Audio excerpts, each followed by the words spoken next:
Good afternoon. We just had done earlier, several weeks ago, Colossians 1, 15a and b. A lot in them. Now let's move on to Colossians chapter 1.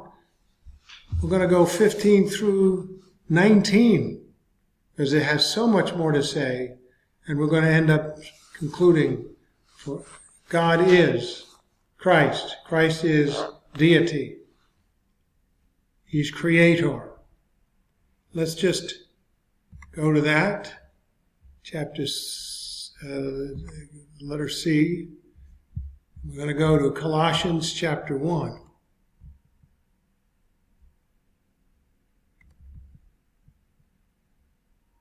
Finger is so dry sometimes it doesn't move. What happens in old age? Just wait till I get to be older.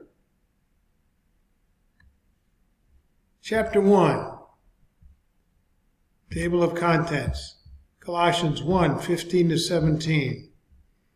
You go through this, go back over 1:15a and b, and want to pick up from there, Colossians 1, 15 to 17. Here it is.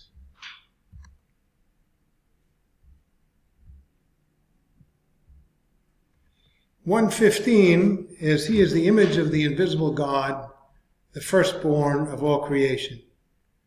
Now, if you're just diving into this, go back and look at 1:15a and b that I've done. It really nails home the fact that Christ is God and no other.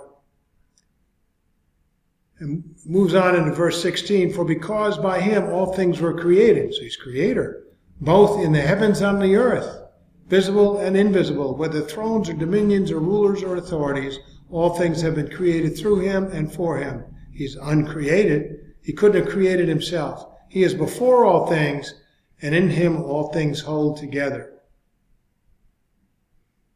He is firstborn, Paul establishes, hence Lord over all of creation, because he is creator. He created all things that have been created. Take a look at John 1, 1 through 3. And therefore he's uncreated. He's God. To him the universe owes its unity, its meaning, indeed its very existence. So 3 prepositional phrases define the creative activity of Christ. For by him all things were created, both in the heavens and on the earth, visible and invisible, thrones or dominions, rulers or authorities.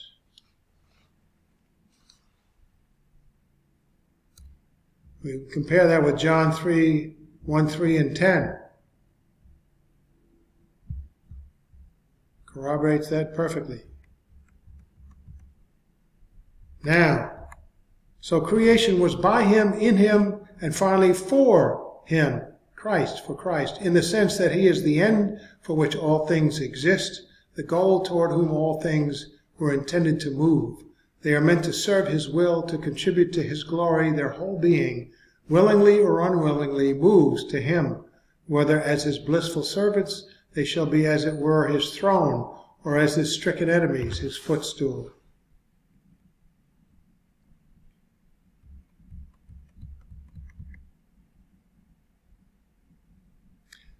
That all things hold together in Christ means that he is both the unifying principle and the personal sustainer of all of creation, all the way down to the little atom.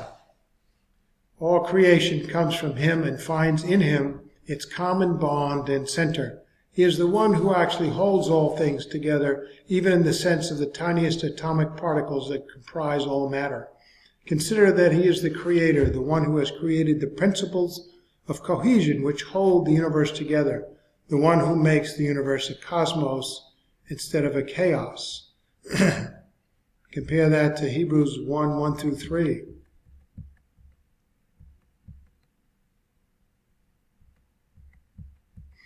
Now in 1:18, he is also head of the body, the church, and he is the beginning, the firstborn from the dead, so that he himself will come to have first place in everything.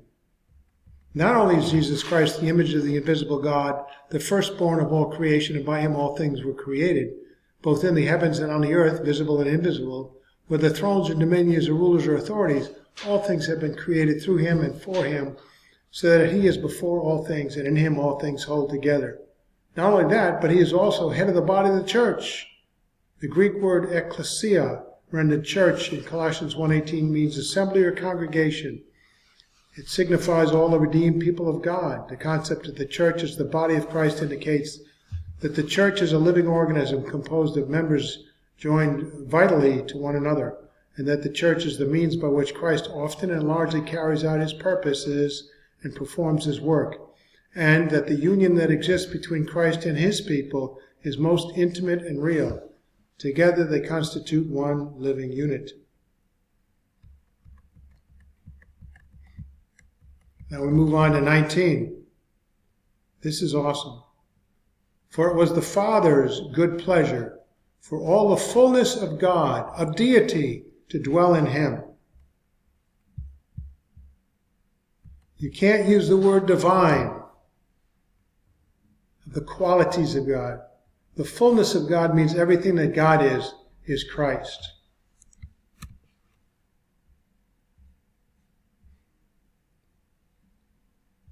So the Greek word pleroma, rendered fullness, signifies God in all his fullness. That is, all that God is what dwells in Jesus Christ. We have John 1:1c. In the beginning was the Word was with God, and 1c, and God, everything that God is, was the Word. There's no definite article there. It means all that characterizes God, that is God, is the Word. Jesus Christ is God. Now in Colossians 2:9 it says pretty much the same thing. For in him, in Christ, all the fullness of deity dwells in bodily form. Now, this is a direct answer by Paul to the Colossian errorists who seem to be pre-Gnostics. They looked upon the many spirit beings that they thought of as filling the space between God and the world as intermediaries, were distant from man, and taught that any communication between God and the world had to pass through them. And they probably included Christ among these supernatural powers, admitting that he was of heavenly origin and that God was in some sense present in him. No, he's the fullness of God. Everything that God is Christ. I'll read the rest of that.